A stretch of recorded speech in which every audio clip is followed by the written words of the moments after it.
So after the weekend, I'm kind of in the mood to overcomplicate my random reviews for this week, which means we're going to start off with an Energon Deluxe Autobot, which means I get to go through 4 forms in transformations. Yay!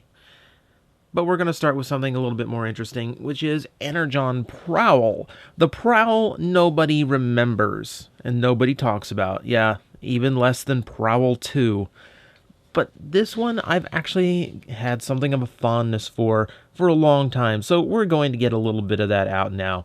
As you can see, he is a Cybertron version of an F1 car, done up in police deco, with police written in multiple languages, as well as sirens on the top, and something of a classic Prowl-esque white area here on the front, even though he doesn't have the black. No, you'll have to go to one of the repaints for that.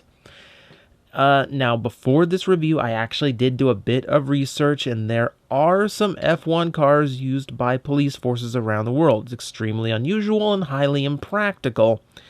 And for what I could tell, most of them were only used for show or commercials or something like that. Only one was actually used as a pursuit vehicle from what I could gather, and it really wasn't an F1 car, technically.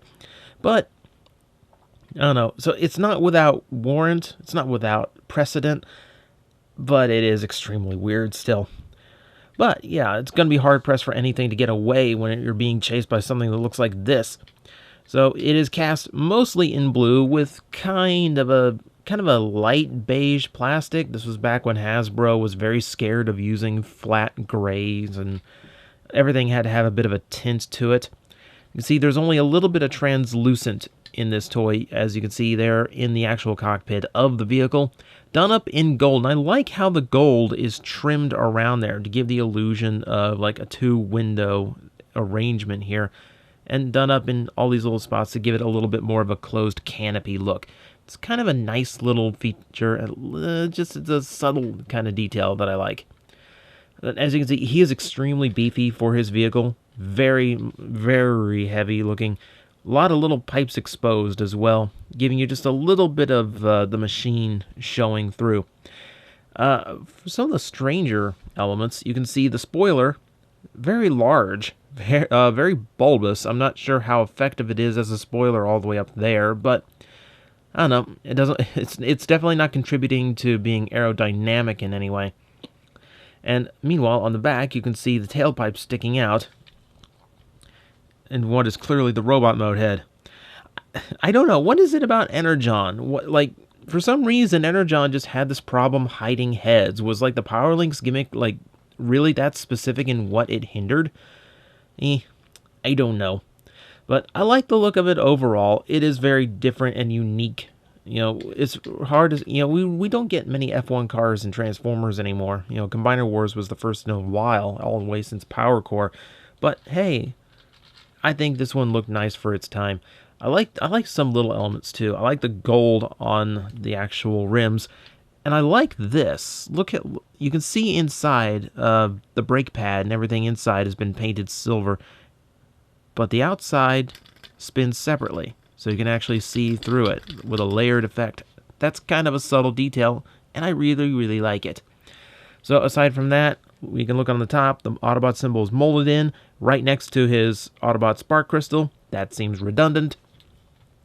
And for anything else, you have his weapon, which can be positioned on these ports in his vehicle mode, just to give him a little bit of armament, because there's no place to stop a criminal. So you chase him down, you blow him up, and you just vacuum up what's left of him to take down to the precinct, because there is no hauling him back in this thing. So yeah, that's the vehicle mode, and I quite enjoy it. Now, we get to transformation, which pretty simple. A lot of the Unicron Trilogy toys were fairly simple in that. It is one of those big bulk transformations I like, using big chunks of the vehicle to create the robot mode, and very little in the way of tabs and little pegs holding things together. There's only like, I don't know, 4 pegs or so holding the vehicle mode together, but it's all still nice and solid, and everything goes where it's supposed to go. And it doesn't really hurt anything, which makes it really, really solid. And just in the time explaining that, we've already got him in his full robot mode, like so. Now, I review Prowl because he's one of those Energon toys not a lot of people like to remember or acknowledge. For some reason, like even back when he came out, I noticed a lot of detractors for the toy, and I never quite understood why. I'm actually quite a fan of the figure. Now, we'll zoom in here and get a look at the head so you can see what we're dealing with here. It is definitely not Prowl, as I'm trying to show you, but his tires create such a shadow effect on the head. It's really hard to actually get a good look at it. But there's very little of an actual Prowl element to zoom. There we go. Okay, proportionally this toy is a little bit weird and it's screwing up with my focus, but you can see it is definitely not Prowl. If you actually look on TF Wiki, he was supposed to have something that looked more like RoboCop's head, which I think would have been way cooler, but really wouldn't have worked with this character in the show. As you can see, almost all of the details are taken from the vehicle mode, so it's all still pretty much here. It's still mostly blue. A lot more of the tan plastic is showing now, with a little bit of a darker gray going through. And, yeah, now we have that. Now we know why the spoiler was so prominent, as it forms a rather large and bulky chest. One thing about the toy that I never really understood was these, fold out or keep in. I've seen stock photos that just kind of forget that they do that, and a lot of sources I use to check how transformations are supposed to look, those are in all over the place. So I'm just going to chalk it up to it's an option in any mode. But I like how it handled some things here. I like the wheels on the shoulders, like coming up here. That gets them out of the way, and I think looks, I don't know, I like the look of it personally. You can see there's really not a whole lot of extra stuff to talk about. I can point out extra mechanical details molded in, or like it is a very clean transformer, absolutely no kibble on the back whatsoever. All works out pretty well. For articulation, the head is fully ball jointed, got plenty of room and rotation and movement there. Not quite as much left and right because of the way the ball joint is cut, but enough to be expressive. You got the shoulders, which can move out this way, but you can also hinge them out that way, however you want. They do rotate out like this. The ball joint on the elbow provides a lot of motion. Nothing in the wrist. And then we get to the lower section, which I think is where a lot of distaste for this toy is derived from, unfortunately. See, he's one of the power link combiners, which means he has to have these really long leg stems in order to work as both arms and large legs later on, which we will get to. But that means here that his hips going outward are on these huge ratcheted hinges. The hips going forward are on these huge ratcheted hinges, and the knees are on huge ratcheted hinges. And it's all 90 degrees of rotation, but the detents in the gears are so wide apart, there's not a whole lot you can do with them. This is pretty much the narrowest angle I can get, which is really, really unfortunate. I hate when the detents are so far apart that it's so hard to get like little fine-tuned poses. And it's really a detriment to the toy. So that is an unfortunate truth. That is a big negative to the figure. But overall, I do like what they went from. And something I really like about him, in the show, he's like the proportions on him would leave you to believe he's like very short and stubby type figure, with a much larger head and proportions than most Energon toys. He really isn't, though. Like, he's just as tall as a lot of the other Energon Deluxes. He's just very, very bulky, and I like that. He feels like he's worth the money as a result.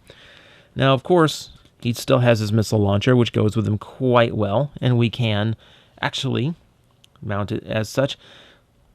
And, of course, he does have a gray missile there for firing, which we will not be firing off on camera. Now, I did have a fan actually tell me that it'd be really handy to just have like a box or a net here off to the side in order to actually catch any of the missiles that I might want to fire, just to demonstrate the firing missile gimmick without risk of losing the missile. But where's the fun in that? So as you can see, yes, it does properly fire off. Yay.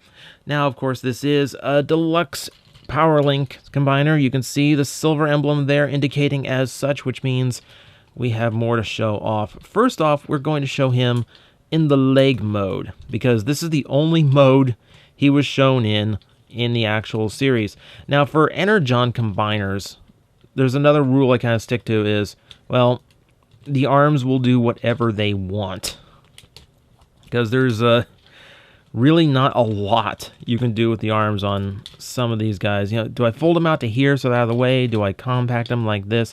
There's official ways of transforming them. Rarely are they the best ways.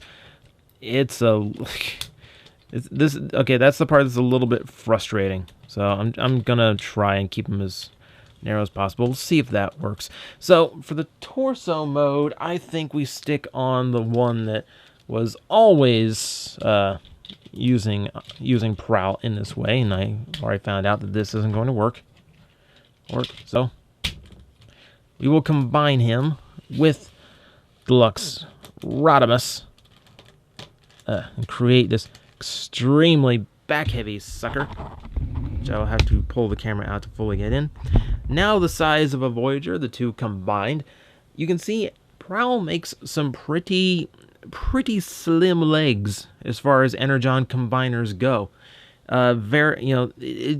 Especially since the tops are usually very, very bulky, this really doesn't work quite as well, but it does provide you access to all of those hinges and now some rotation joints as well. And maybe mine are just loosened over time, but I don't feel the detents quite as heavy in these,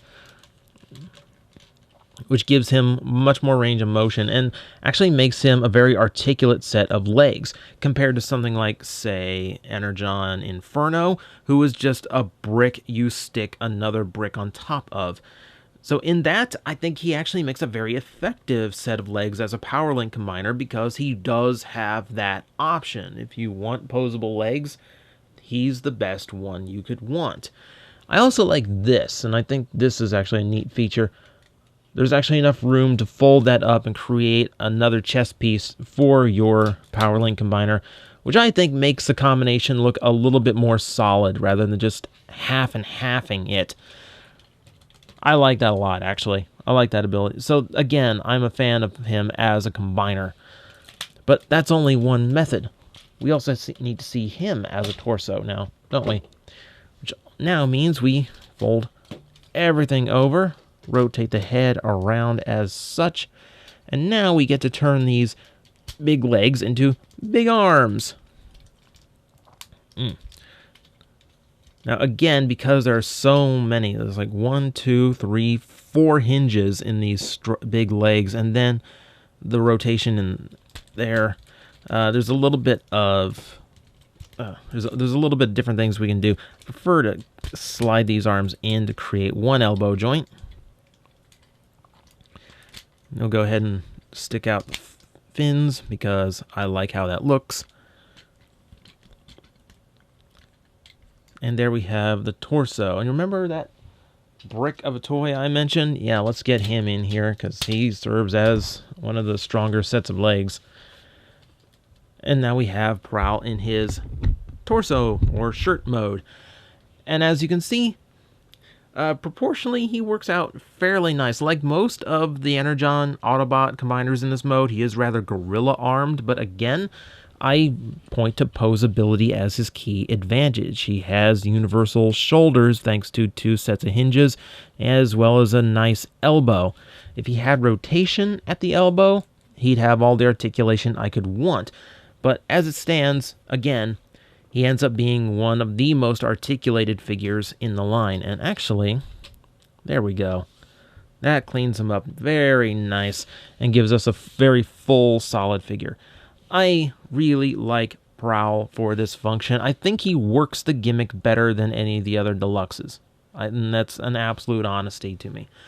So that's pretty much it for the toy that is Energon Prowl in all of his misunderstood glory. Yes, he's not the Prowl that you would normally expect, and not the Prowl you would normally want.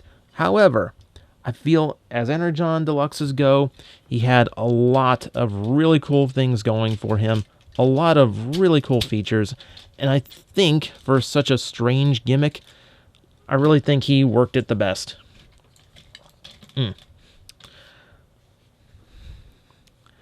So yeah, I'm a fan.